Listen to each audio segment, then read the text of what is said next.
जोंनि गोदानै जे दाजानाय इउनाइटेड फराम अफ एक्स NDFB बेनि जानानै आङो गिबियाव साबायखर बावहरग्रोनाय थाबाय। दिनै जोङो गोबाव बोसोर जे NDFB हिसाबै जोङो जे इसुनि थाखाय जे दावहा नांबोनानै जोङो 34 इयार्स जे दावहा नांबोदोंमोन, दिनै मोनसे गोरोबथायाव फैखांनायनि उनाव जोंनि जे आफाद हिसाबै जोङो आलादा आलादा मोनसे थांखिजों थांबाय थादोंमोन एक्स NDFB हिसाबै। दा बेवहाय फेक्सन हिसाबै जोंहा जे गावबा गाव खामानिखौ जे मावलांबाय थादोंमोन। दिनै जोङो जोंनि जे एकर्डआव जे थानाय जेफोर क्ल'जआव जे लिरजानाय, बे क्ल'जआव लिरजानाय जे पइन्ट्सफोरखौ जोङो दिनै मावफुंनो थाखाय प्रेसार होनो थाखाय सरकारखौ प्रेसार होनो थाखाय जोङो दिनै आलादा आलादायै थांनानै जेबो जानाय नंला। जोङो जै खौसेथिनि गेजेरजों जोङो मोनसे प्लेटफर्म बानायनानै जोङो दिनै सरकारखौ मोनसे प्रेसार होआब्ला जोंनि गासै थांखिया जाफुंनाय नंला होननानै जों दिनै मोनसे नैबे बल्लामगुरि जे गोरोबथा फार्माव जों बे नैबे हाबाफारिखौ दिनै खुंफुंनानै लानाय जादों, मावफुंनानै लानाय जादों। आरो मिडियानि गेजेरजों जों बेखौनो फोसावहरनो लुबैदों जे जोंनि जे नैबे इउनाइटेड फराम अफ एक्स NDFB जे जों बानायदों बेहाय प्लेटफर्म, बे दिनै रावनिबो दिनै एगेन्स्टआव जोङो दिनै थांनाय नङा।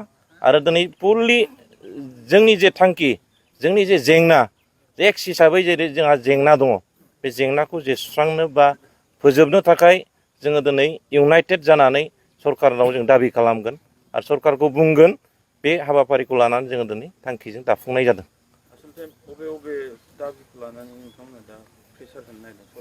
बेवहाय जोङो दिनै जोंहा जे एकर्ड मथे जोंनाव जोंहा दिनै रिहेबिलिटेसननि खोथा थाबाय।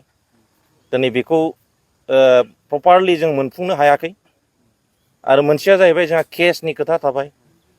आरो मोनसेया जाहैबाय जेलाव थानाय जोंनि जेसेबां दिनै लिडारनिफ्राय लानानै जोंनि केडार्सफ्रा दिनैसिम एकर्ड जाखांनायनि उनाव जे उदां अख्राङाव फैनो हायाखै। आरो बेराफारसे जाहैबाय जायफोर दिनै जोंनि जे थांनानै थानाय जायफोर एलिजिबिलिटि गोनां, जायफोर दिनै बैसो गोनां, बिथांमोनखौ थाबै साख्रि बाख्रियाव थिसननाय। आरो बेराफारसे मोनसे माबाया बेनो, जोंहा एकर्ड खालामनायनि मोनसे माबायानो जाहैबाय, पइन्टसानो जाहैबाय जोंहा एरिया जे बारायनायनि खोथा, बेयो माने जाफुंथारनांगौ। बेफोरनि सायाव जों दिनै प्रेसार होनो थाखाय, सरकारखौ प्रेसार होनो थाखाय जों मोनसे प्लेटफर्मखौ बानायनाय जादों। आरो बेवहाय जोङो बेवहाय खुनु मोनसे सोरबा राजनितिक दोलोजों माने माबानानै थांनाय बा सोरजोंबा बोगथिंजानाय बेनि खोथा गैया।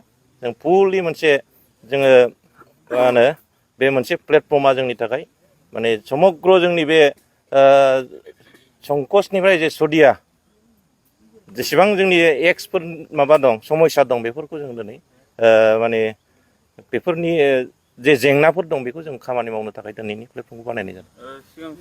21 অক্টোবৰ আজিৰ দিনটো আমাৰ কাৰণে এটা ঐতিহাসিক দিন। আমি চিজফায়াৰৰ পিছত বিভিন্ন কাৰণত আমি চেদেলি ভেদেলি হৈ আছিলোঁ, কেইবাটাও ভাগত বিভক্ত হৈ আছিলোঁ। কিন্তু আজি আমি চুক্তি কৰাৰ পিছত প্ৰায় 2 বছৰ পিছত আমি একেলগ হৈছোঁ আৰু সংগঠিত হৈছোঁ। আমাৰ সমস্যাবিলাক আমাৰ একেলগে, আমাৰ কমন সমস্যা। তো আমি যৌথভাৱে আমাৰ সমস্যাসমূহ সমাধান কৰিবলৈ কাৰণে চৰকাৰৰ ওচৰত দাবী দাবা উত্থাপন কৰিবলৈ কাৰণে আমি সংগঠনটো বনাইছোঁ। আৰু আমাৰ সংগঠন কাৰো বিৰুদ্ধে নহয়, কোনো ৰাজনৈতিক দল, কোনো সংগঠনৰ বিৰুদ্ধে নহয়, কোনো জাতিৰ বিৰুদ্ধে নহয়, কোনো ধৰ্মৰ বিৰুদ্ধেও নহয়। আমাৰ সমস্যা আছে, আমাৰ সমস্যা সমাধানৰ উদ্দেশ্যে আমি সংগঠিত হৈছোঁ। আমি যিহেতু এটা বিপ্লৱী সংগঠন আছিলোঁ, সিদিনালৈকে যোৱাকালিলৈকে আমি একেলগে আছিলোঁ, কিন্তু মাজতে আমি বিভক্ত হৈছিলোঁ। কিন্তু আমাৰ অন্তৰে কৈছিলে যে আমি কেতিয়া একত্ৰিত হ'ব পাৰিম, কেতিয়া সংগঠিত হ'ব পাৰিম, সেইটোৰ অপেক্ষাত আছিলোঁ আমি। আজি আমি নথৈ সুখী, নথৈ আনন্দিত হৈছোঁ। আমি সকলোৱে মানে প্ৰাক্তন NDFBৰ যিমান সদস্য আছে আমি কেন্দ্ৰীয় কমিটি হিচাপে আজি গঠন কৰি লৈছোঁ তাৰপিছত আমি জিলা সমিতিসমূহ আমি সম্প্ৰসাৰণ কৰিবলৈ গৈ আছোঁ বৰ্তমানৰ চৰকাৰ যে আপোনালোকৰ সমস্যা এইটো কাম কৰিব বুলি কৈ আছে এইটো কিমান কামটো কৰি আছে কিমান আমাৰ বৰ্তমানৰ চৰকাৰ আমি চৰকাৰ ক'বলৈ গ'লে বিটিআৰ চৰকাৰটো অসম চৰকাৰৰ অধীনতে হয় ভাৰত চৰকাৰৰ অধীনতে হয় কিন্তু চৰকাৰৰ যিটো মানে হয়তো সিহঁতৰ কিছুমান কিবা থাকিব পাৰে প্ৰট'কল থাকিব পাৰে সেইমতে সিহঁতে যিমানখিনি আগবাঢ়িব লাগিছিলে সিমানখিনি আমি আগবঢ়া দেখা নাই গতিকে চৰকাৰৰ আমাৰ যিহেতু সমস্যা আমি চৰকাৰক মাজে মাজে সোঁৱৰাই দিব লাগিব যে আমাৰ এইটো হৈছে আমাক এইটো লাগে সেইটো লাগে কাৰণ আমাৰ সমস্যা বহুত আছে আজিলৈকে আমাৰ বহুতো ল'ৰাই মানে যিটো নেকি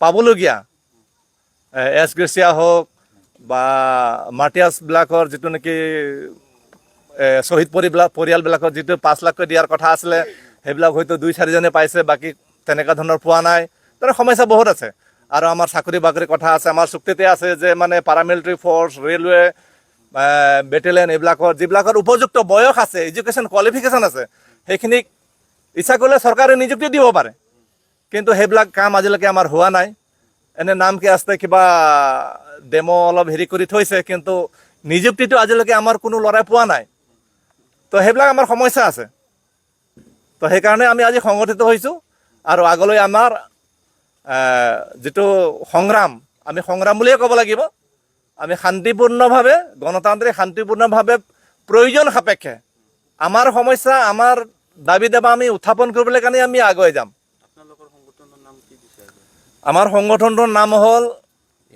ইউনাইটেড ফৰাম অফ ex-NDFB বুলি আমি সংগঠনৰ নামটো দিছোঁ আমি বড়ো ৰাইজক এইটো ইনফৰমেশ্যন দিব বিচাৰিছোঁ যে আমি ex-NDFB হিচাপে আমি আজি তাৰিখত আমি সংগঠিত হ'লোঁ আমি ইউনাইট হ'লোঁ আৰু ৰাইজক সজাগ হওক আগলৈ আগবাঢ়ি যাবলৈ কাৰণে ধন্যবাদ জয় বৰহাৰণী